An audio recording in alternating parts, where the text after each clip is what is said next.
streaming on the web since 1996. This is Cinematic Sound.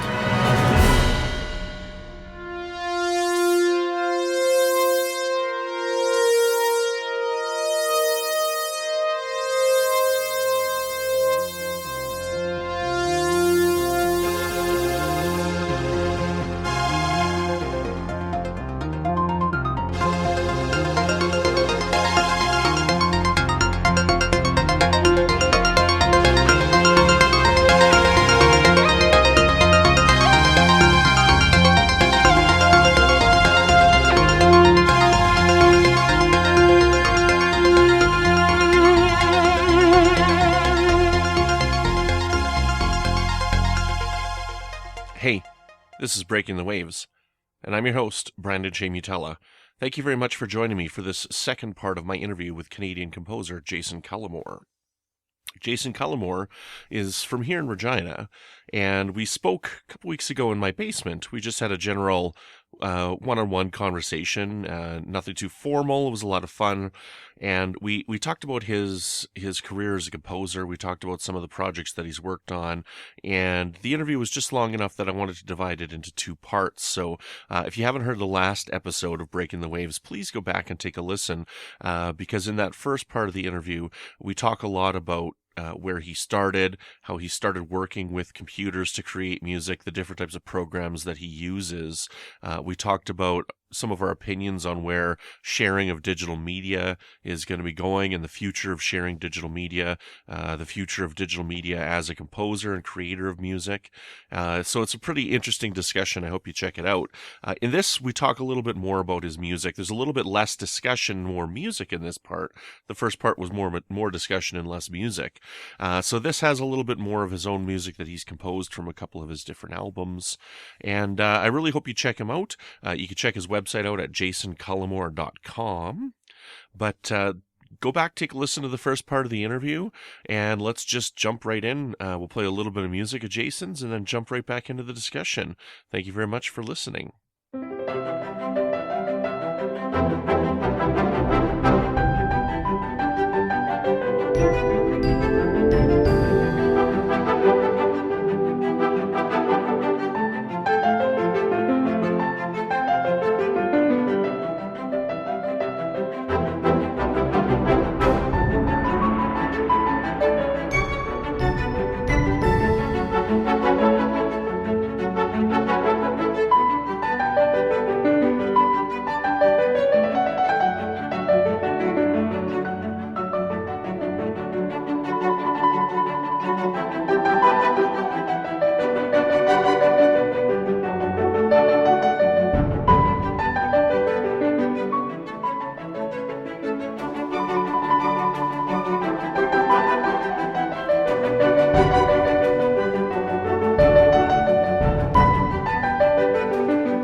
Now, I was listening to some of your music today here. Now, one of your tracks from your album, Tales of Steampunk London, London Wakes, like when I was listening to that, I felt like that could have been for a silent film. Yes, yeah. The whole album is based on a classical interpretation, like late 19th century, nominally interpretation of what would London be like if it was a steampunk place, where they had advanced technologies based on steam power. And so that whole album sort of looks at, what would it sound like, and how could we characterize a London in times of peace and in times of war, where the technology is all powered by steam. And that's what inspired the album. I'm really and all of that music sort of has a kind of chamber sort of quality to it. It's not big symphonic music, but it tries to capture, because like my heritage is English. My parents moved over from England to Canada shortly before I was born, and I've always seen England and London as being sort of like this mystical place in memory, that I've wanted to know more about. And that's what that whole album was, me sort of dialoguing with. My father grew up during the war, World War II, and both my parents are very English in how they approach things, and so England carries a lot of weight with me. I want to do an album about it. Yeah. Excellent. Now you've got it this album here is divided up into 3 sections here. We've got peacetime, wartime, and impressions. Yes. So is there a theme that you've done for each of them? Like, is there a story that's told with each, or are they just tracks on their own? It kind of follows a narrative. Like, it's sort of like the film composer in me. When I conceive of sort of like concert music, or even sort of like just a sequence of pieces, I always put a story to them, right? So with that album, it was really just about me thinking about this London that I don't know. I've been to London years and years when I was very young, so I have no really strong memories of it. So I've got this kind of sense of London as being this magical place that I know of very strongly, but that I don't know. And so using the steampunk metaphor and trying to sort of interpret this place where I'm kind of from, but not quite, that's what inspired the whole thing. So if you look at the track titles on Tales of Steampunk London, what you'll see is they actually follow a narrative. And if you listen to each of the 3 sections, especially the ones on peacetime and war, because those 2 are each individual sort of descriptions, they follow a narrative for sure. And now I'm not worried if people don't get the narrative, because music it's not good at projecting definite things. It's very abstract, but the sense is that as you listen to the pieces in sequence, you kind of feel like there's a sense of progression here, and that really is my tale of steampunk London.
this whole thing was composed on your computer. Yes. There's not a single musician, except insofar as when the companies that created these instruments that I'm using were creating their sample libraries. The samples were recorded from individual musicians.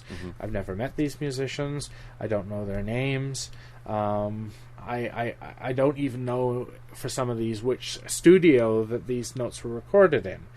But every melody on that album is a melody that I composed.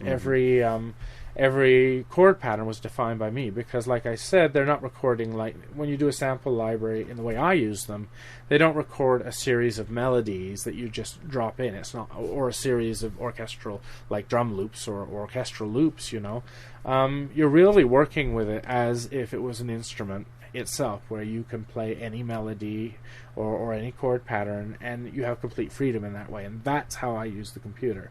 So all of the sounds you hear were originally recorded from in the distant past by musicians. But what I've done with them is transform them so much that the music is definitely my own. Okay, excellent. Now, another album of yours here that I've got is called Cinematic Symphony, Game Scores. Now, this is something that it says in the back here that it's inspired by moments of delight, sorrow, and awe experienced over a lifetime of watching films and playing video games. Yes. Excellent. Yeah. So, now, tell us a little bit more about this album here and how this one came to be.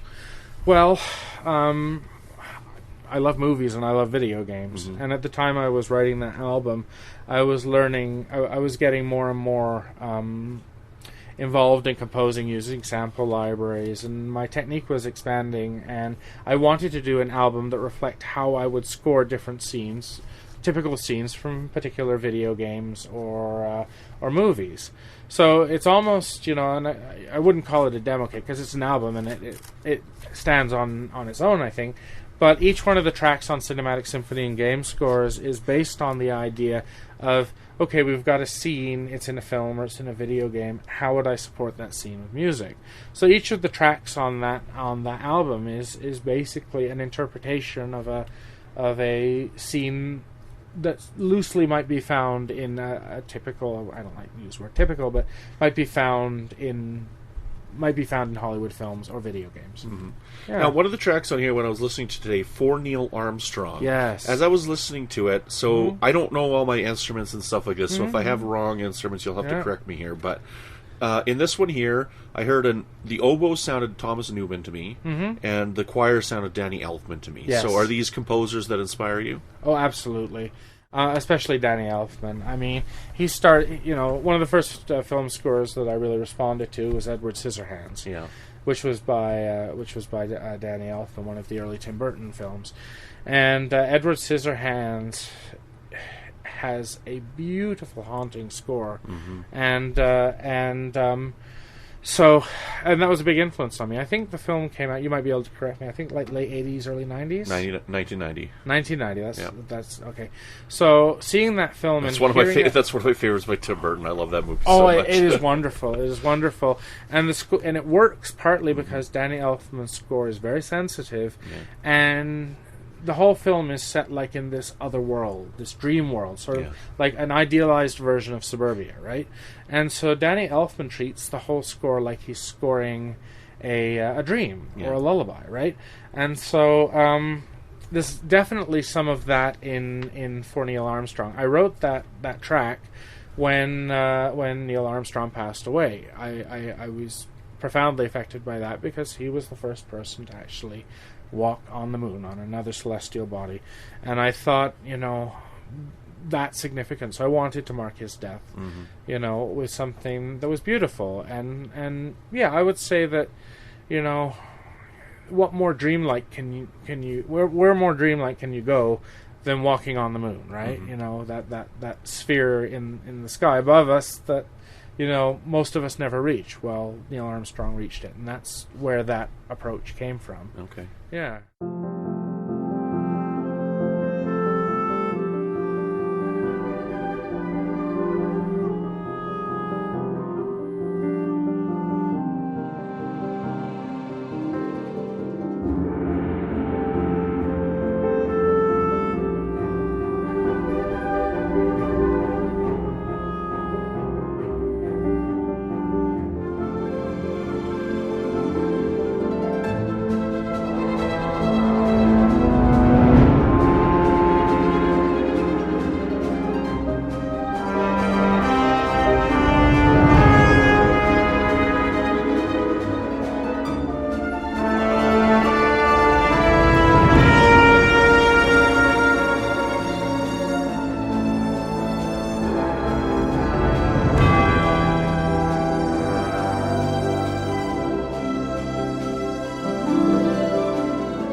think some of the challenges are in this day and age in getting film scoring work?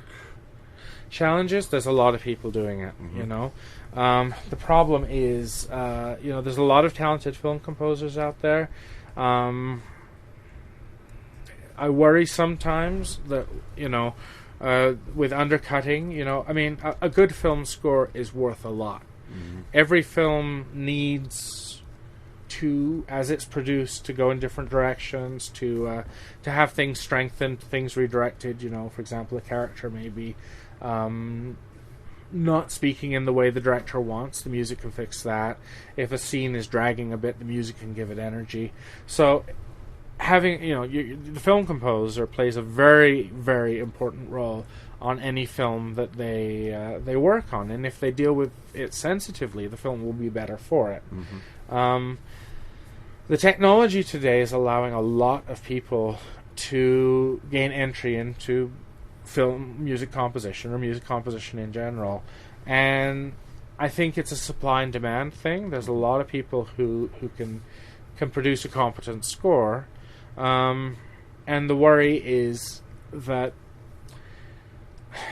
with so many people producing, you know, competent scores, a film score seems to be less and less something people want to invest in, right? At the same time, you know, think of, you know, like we were talking earlier about Edward Scissorhands, you know. Think about, you know, would that film have worked as well without Danny Elfman's score? I mean, that score was worth a lot to that film, and that's why Tim Burton kept working with Danny Elfman, because their artistic temperaments, their ways of expression, the means of expression were connected so well. So the thing is, you know, my hope for technology of composing is that for people who really are sensitive and really have something to say with music, they will continue to be able to say it as individually and as self-expressively and uniquely themselves. That has to be something that's preserved. And so one of the trends that worries me is the trend towards, you know, making software that does so much for you, like I talked about tapping on the screen and making something that sounds like a beautiful thing. You're not composing in that case.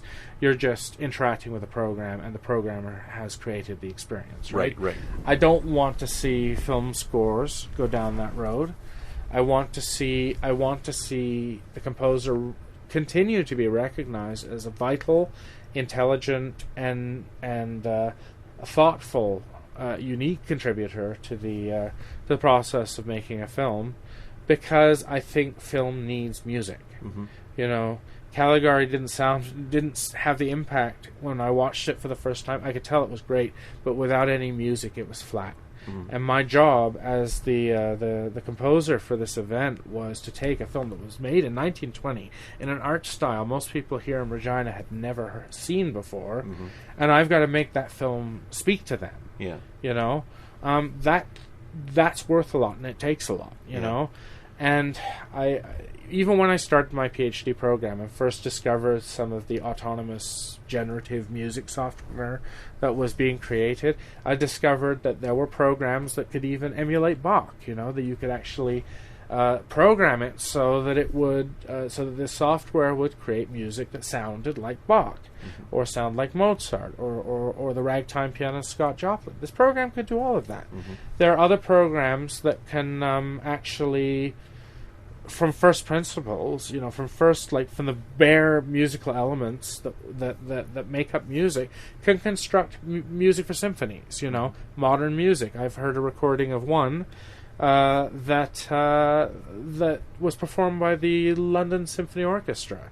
It was written entirely by a machine, and they performed it. And one of the quotes I read in one of the reviews was one of the musicians said that there was this part when she was playing, and she started to tear up during the performance because it was so profound. Well, where did that profundity come from? Did it come from the computer? I don't think so. Is there something human in music? I hope so. But the thing is, you know, it's like the old argument. You know, you've got like you know, a million monkeys typing on typewriters. After a certain amount of time, they will likely have produced all the works of Shakespeare. Right. You know, that's a very indirect way of getting the works of Shakespeare. The fact is that the works of Shakespeare are profound because they came from Shakespeare, and trying to find Shakespeare in the reams and reams of typings of the monkeys, it's not gonna work. So what I'm trying to say is that computers can take some of the creative process out of the hands of humans and redistribute it into the hands of the programmer, right? And I think that, you know, when you're looking at using computers in your creative practice, you need to be able to find your own way to project your voice through it. And so when I do my research, for example, I'm always looking at ways to not automate but allow people to express through the software that I design. Okay. Now, I guess I have this question for you here because, so my program, Breaking the Waves, tends to champion the electronic film score. Yes. And my first episode was devoted to the compositions of Trent Reznor and Atticus Ross. Now, Awesome. Trent Reznor's from Nine Inch Nails. Yeah. Now, there's this trend that's out there right now where some directors, they'll want to go for somebody like this, an electronic composer. You got Junkie XL, who's been doing music, and a few other people, and they'll say, make me a bunch of stuff. And then they don't score to film. They just score stuff with an idea, and then the director picks and chooses that music and where it goes in the film. Now, Eric Woods, who's the mastermind behind Cinematic Sound Radio, the network that we're on here, doesn't like that approach. He thinks that it's not quite the same thing. And I'm curious what your impressions are on something like this. Well, one of the things that computers do is they sort of they break things up into processes and units, right? I'm not familiar with this technique. Sounds like a video game scoring technique to me, like where you would have a library of short little snippets of sound. Is this accurate to say? Well, can you explain it to me a little more clearly? Okay, so for example, The Girl with the Dragon Tattoo is one of my favorite albums to listen to. It's 3 discs. Right. The movie's 2.5 hours long. Right. The soundtrack is 3.5 hours long. So David Fincher, I don't understand the exact process of it. He basically told Trent Reznor and Atticus Ross what he wanted. They composed 3 hours of music, and then David Fincher takes his cut of the film and picks and chooses what he wants. He may not use the whole track. Yeah. He may just use some of it. Yeah. So I can tell you what that is. That's actually a really cool idea. I haven't heard of this before, but what it sounds like is a custom-made temp score. Temp scores are where you got a filmmaker, they've been working on a film, they haven't got the music for the film yet, but they know what sort of music they want. So before they give the film for the composer to start composing, they take music from wherever, and they say, okay, so in this scene, I think this is an exciting scene. I like the opening of Hans Zimmer's Gladiator score. I'll just put that in there temporarily, and then the composer can listen to that and make something that sounds a bit like that, right? And so this is how many Hollywood films and even smaller films get their scores. Is the composer doesn't start with just the film. They start with the film with a temporary score produced by that's been created by the filmmaker, the director, producers, and it indicates what they're looking for, right? So what it sounds to me like Trent Reznor and Atticus Ross have done with like these films, like The Girl with or these films, is what they're doing is they're actually composing a library of tracks, right, that are specific to the film, and then the director says, okay, I think this track matches up with this scene. I like that, and that works. Is that an accurate description? I would think so, yes. I think that sounds like a really amazing way to work. It's a way to work that, I would think it relies on computers, right? Because you've got to be able to easily sort of, put music into the scene. And I think that approach is it's very much like a custom temp music library. It also relates a bit to video game music, actually. The idea that you write... there's some video games that are scored where the composer won't score specific scenes. They'll just compose a library of short snippets, and then the software in the game actually stitches those snippets together based on what's happening in the game world at that time, right? So that's actually a really interesting and exciting way of producing a score. I didn't realize, like you said, this was the girl with the dragon tattoo. Right. Yeah, I like that film, and I remember liking the score. I think I'm going to have to re-listen to it now with that perspective. Yeah, now, Eric, if you're listening and I've misrepresented your opinions on it, I apologize. So one of his concerns is, he believes that composers should be composing to film because it connects them more with the story and what's going on, where if a composer like Trent Reznor and Atticus Ross is composing away from the film, it's not necessarily to the story that's being told. Now, my thought process with this is, for example, Sorcerer, the score by Tangerine Dream, or even something like this, where the director is looking for, I like the feel of this person, and I want them, so here's my story, right? And it's almost like a brainstorming session, in my opinion. So it's like, okay, we've got this idea, we've got this story, what do you think this story sounds like? And so where it completely frees them, rather than being limited by what they're seeing, because this director wants the sound of this person. Yep, I get it. So what you're saying is it's kind of like, okay, we're not going to score the picture, we're going to score the characters. We're going to create music that sort of represents or epitomizes who they are. Is that sort of what you're saying? No, it's okay. So it's like, for example, I recently did, again, for Tangerine Dream. So the director Friedkin for Sorcerer is like, look, I discovered this band, I found them, I listened to them, I like their sound. I told them, go and compose like this. Right. Here's my movie. This is what it's about.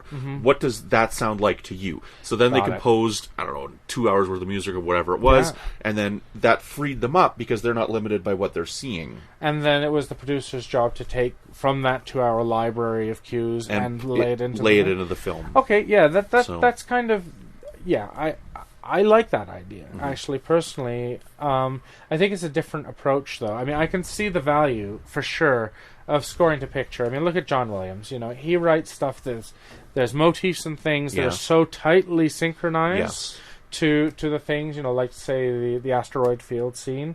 I mean, every time an asteroid sort of is about to hit the Millennium Falcon, it darts away. There's something happening in John Williams' score that is supporting that. And it's tied tightly to what you're seeing. And that's good for that kind of film, for sure. But I think not all films are quite that based on quick cuts and action like that. And I'm thinking, like to a movie like The Girl with the Dragon Tattoo, you're dealing with something where, and if I remember it rightly, it's been a while, but it's very dark and ominous. The scenes are sort of longer and more psychologically deep and dense. I think that first of all, I don't think it would be right to use that sort of the Trent Reznor, Atticus Ross approach or the Tangerine Dream approach for like Star Wars, right? Because that's a different type of film. But for more meditative films, slower films that have more weight to them, I could see it working. Actually, I could see it working really well because in those films, it's more about the atmosphere of the movie mapping onto the atmosphere of the score. The characters, maybe there's more character development, maybe the character undergoes transformations. That's something that requires a little bit of a different language than the sort of almost, and I don't mean this in any way negatively, but the quick sort of cuts in like an action movie score, like for example, like Empire Strikes Back, that sort of thing is a different pace. Those movies are very fast, and you want the score to be constantly commenting, right? But what's there to comment on in a movie that takes its time and is slow and is sort of, it's really about mood and atmosphere there. And so I would agree for some films, but not for other films with that approach. Yeah. But this is the thing, there are so many different ways to conduct this, and as computers get more prevalent, I mean, this is part of the wonder of our time, is that we're discovering new ways of doing things that we've done one way for centuries, and now we're finding, but now we have technology that allows us to do it 5, 10, 15 other ways. How does that affect how we're creative? Yeah, excellent. Right on. Yeah. Well, before we sign off here for today, why don't you tell listeners what other kind of projects you're working on right now, what's coming for you, and then Absolutely. where can they find some of your works? Absolutely. So I'm finishing my PhD currently. I've been working on interactive music, computer music. I'm sort of at a point where I'm seeing the computer as sort of a site where I can be creative, and it's interdisciplinary because I'm acting both as a composer and as a programmer, and I'm developing software that allows for music to be created that I have some control over, but I let some of the control go. We call it agency. The agency is the ability to act through something. So, if I have if I'm a composer and I'm writing a score on a piece of paper, I have a lot of agency. Every note of that score will be my choice. Right. My choice is there. When I give it to an orchestra, I give my symphony to an orchestra. They play every note. They have to follow my instructions and the interpretation that the conductor has. And the conductor is following my instructions too, right? So in that context, I have a lot of agency. And in my research, what I found is that, my ability to exert agency, my ability to project my ideas through the computer code when I create an interactive music environment, as I've done, or a piece of software that allows you to alter the mood of a piece of music. What that does is it takes some of the control over the structure of every single sequence of notes. I don't have control over that anymore. Some of that control, some of my agency is lost as a composer. And so a lot of my research right now is trying to solve a problem of how can I be a computer musician and have a satisfying degree of agency while bringing in agencies of other people in the music, particularly the audience and the programmer, and I'm acting as the programmer in these myself, but the audience. How can they interact with a piece of software code or an environment that I've created, like an installation?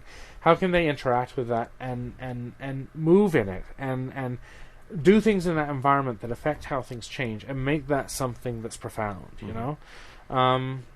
and so the thesis my whole thesis and all of my work is really about me exploring from my beginning to where I'm at now as I'm in the final few months of my program, what happens to a composer's agency, their ability to project their will and their ideas and thoughts into the world through their music? What happens to a composer's agency when they begin to work with computers as a creative medium?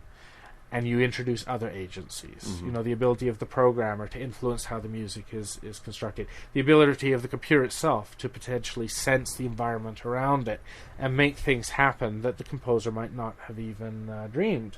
Or the ability of the user of the program to sort of act through the program to create an experience that's profound for them, and then another user has a different experience that's profound for them, So very much my research is in computer music, but it's really research about what it means to have agency in art when you are incorporating computers into the design process of that art and making the computer a site of creativity. And I personally think that's the most exciting thing about computers, is that they're bringing us all together into this sort of web of people who are trying to communicate with one another and understand one another, feel profoundly how other people feel, which is what art really is at its height. It helps us to empathize with one another. And I think that, if there's any one contribution from my research, it's that I'm plotting a way that you can start, because I started my PhD. I hadn't done much computer music other than writing in Cubase, which is not really computer music. I started as a composer of scores, linear scores that have a beginning, middle, and an end, where the score is considered the most important document, and it is at the top of a hierarchy. And then the composer's score is interpreted by the conductor, and the musicians are following the conductor, and the audience sits back and wonders in amazement at this music without any real ability to say anything about how it unfolds other than by clapping or not at the end. And so that's where I started in my PhD. And as it's gone on, as it's progressed, I've become more and more aware that computers are changing that. They are allowing us to mingle our agencies together.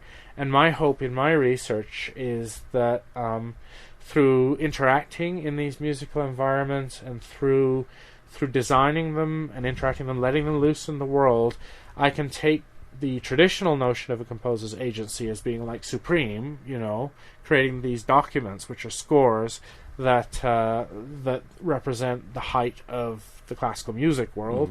And I'm actually saying, okay, what happens when we introduce the computer and make it into a more democratized concept? How can a composer still have a meaningful experience? And I think I found that way for myself in my own research. And as my PhD concludes, I feel like I'm reframing my own agency as a composer, blending it with my agency as a programmer, and I'm producing something that is something that is new. And that's the most fulfilling part of all. Cool, excellent.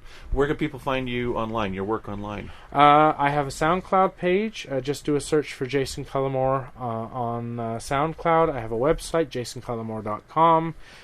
If you want to hear some more of my music, I have it's available on iTunes. I've got albums of jazz. There's a jazz one called 4-Year Blues. There's a number of classical ones like the ones you mentioned.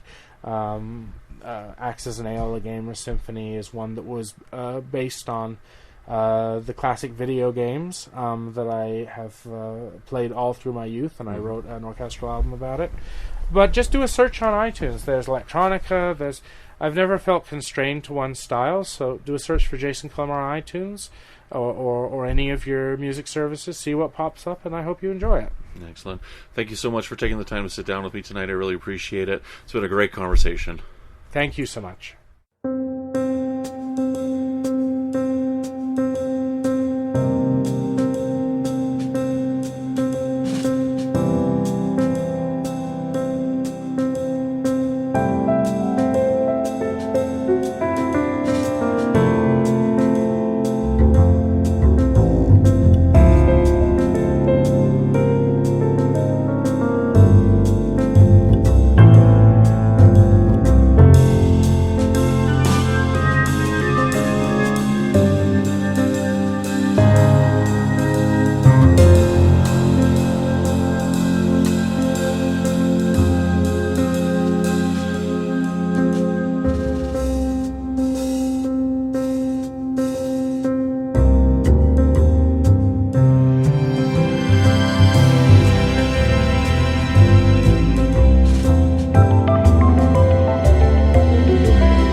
Thank you again so very much to my friend Jason Cullimore for sitting down and speaking with me. I really hope you enjoyed this interview. It was a lot of fun, and I learned a lot about his process and how he works and some of the programs that he uses. Jason has promised me that I'll be able to come to his house and fiddle with some of his programs on his computer someday. Thank you so much to Eric Woods for letting me play in his playground with my podcast. I really appreciate every time I'm able to come over and share some music with the listeners. I really do appreciate it. It's a lot of fun. Gets me stretching my legs and away from the Star Trek universe a little bit, so I do truly love it. David Cassina, thank you so much for your wonderful intro to the show. It's really amazing. And Tim Burden, thank you for your bumpers and stingers as well. Well, that's all I've got for you this time. I'll be back again as soon as I can for you with episode 6 of Breaking the Waves. But until next time, thanks for listening.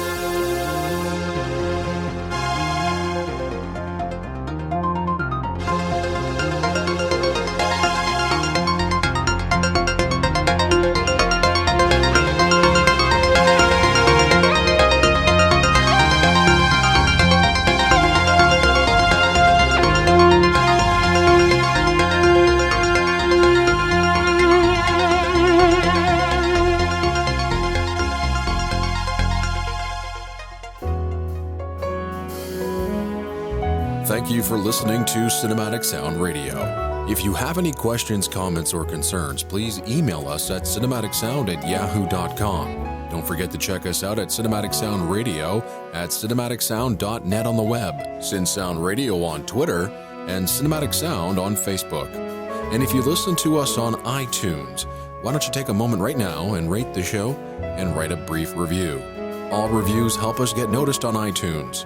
And don't forget to tell all your friends about the program as well. Share the show on your favorite social media network. We really appreciate all the support. And don't forget to check out our affiliate at WRock Radio at wrockradio.com.